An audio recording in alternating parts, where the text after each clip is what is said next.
everybody, Leah Grace here, and today we're going to make another wintry, Christmassy soap, and it's actually going to be cinnamon hot cocoa. I'm really looking forward to smelling this one.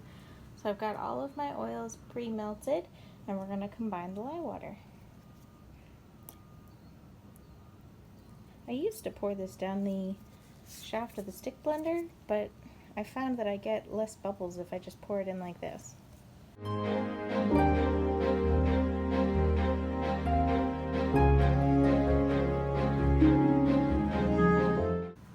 Now the fragrance we're going to be using today is of course from Brambleberry. It's cinnamon cocoa, and I'm going to add also a little bit of vanilla select, so that way it's a really creamy cinnamon cocoa smell.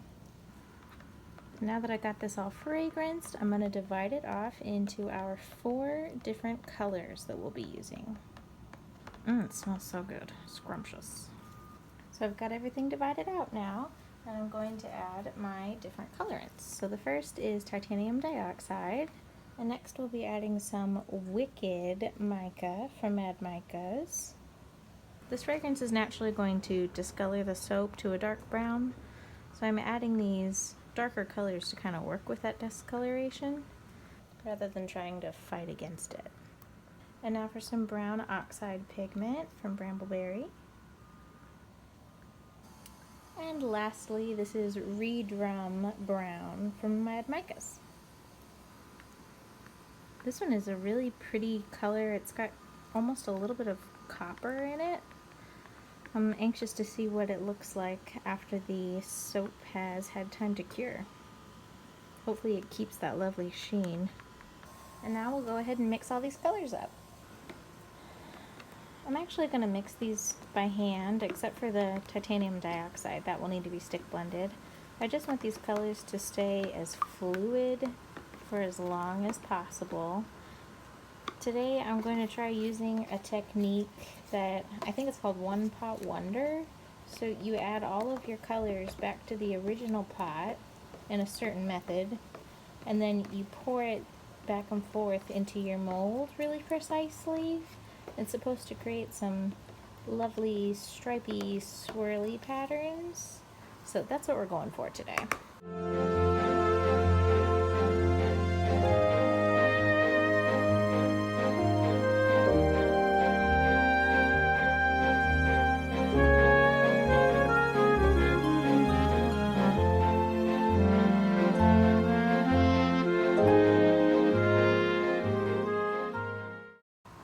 So we'll go ahead and bring in our mold and start pouring.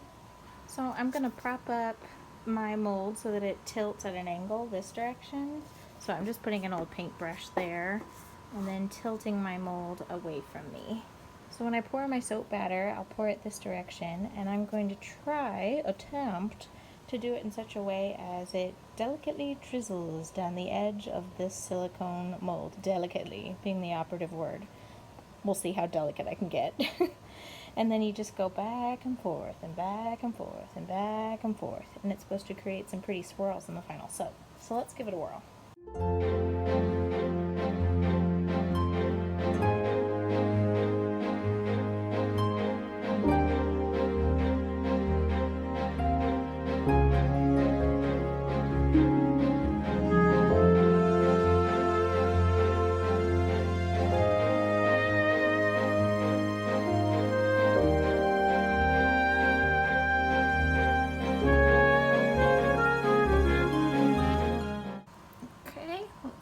Take the paintbrush out so our mold is a little less tilted. I wish I had a third arm. Let's see if we can get the rest of this in there. At this point, I'm just kind of getting it in. I think we have most of our swirl in the body of the soap, and I have no idea how this is going to turn out, but it sure is fun. Let me clean up my edges a bit, and we'll give this a tap. Now I've made some cute embeds for this soap that are going to go on top. Let me show you what I'm talking about. Since this is cinnamon cocoa, I've made little cinnamon sticks and some marshmallows. So there's enough to do 2 cinnamon sticks and 4 marshmallows per bar of soap. So let's place these, shall we? Maybe I'll give this a little swirl first too. I like a little swirl here and there. Alright, back to those embeds. So the cinnamon sticks are obviously just the top of a piece of faux cinnamon. I made this out of soap. And so I'm going to stick this in enough that it's secure, but not too much, otherwise it could disappear. But I'll start with marshmallows. Ooh, it's starting to rain here. Still hurricane season, so you never know when you might get a little drizzle. Okay, marshmallows, cinnamon stick. I'm gonna scoot that cinnamon stick over just a bit if I can.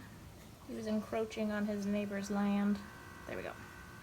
I have the best memories of hot chocolate during the winter at home. We used to have this machine called Cocoa Motion.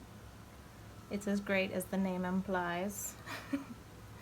And you would put in your powdered hot cocoa drink mix and milk, and then you turn on the Cocoa Motion and it blends it all up for you. It really, I mean, it does the job of a spoon, but it was really great. We loved the Cocoa Motion. That always made it feel like it really was winter time. We'd go out and play in the snow. I'm from St. Louis, so we would always get lovely snowstorms, and we'd go out and play. Usually Dad would take us out, build snowmen and go sledding, and then whenever we come back in, Mom would have the Cocoa Motion going and warm up with that. We had the best hill in my backyard growing up too. We used to open up the back latch from our backyard, and then there was this big hill that you could continue sledding down, and that was so much fun. Our dog would always chase after us too. This is looking delectable. I was making these marshmallow embeds and thought, oh, we'll do 1 or 2 for each bar. But then I remembered one of the important things about hot cocoa is to always add more marshmallows. I'm trying to kind of do them at different angles too, some straight in, some on the side. Just adding some variety, but still trying to keep them within 1-inch margins. Okay, last one. I think this fragrance leans a little bit more towards cinnamon than it does towards chocolate, but that's probably a little more authentic than the powdered hot cocoa I know from my childhood. No telling how much actual chocolate was in that. It was delicious chocolate flavored chemicals. Alright, just giving them a little bit of a tap so nothing sticks out too much. Gotta be careful with those cinnamon sticks though, because they want to go underneath and I want them to be seen. Oops. Okay, I think our cinnamon hot cocoa is good to go. What do you guys think? I like the swirlies. Cinnamon sticks actually look pretty realistic, which is nice. Marshmallows, always a fan. And then I'm super curious to see what that One Pot Wonder swirl will look like in the final bar. Good night, cinnamon hot cocoa soap. We shall see you tomorrow. And here she is, cinnamon hot cocoa soap. I am really curious to see what the inside of this one's gonna look like. So let's go ahead and slice her up.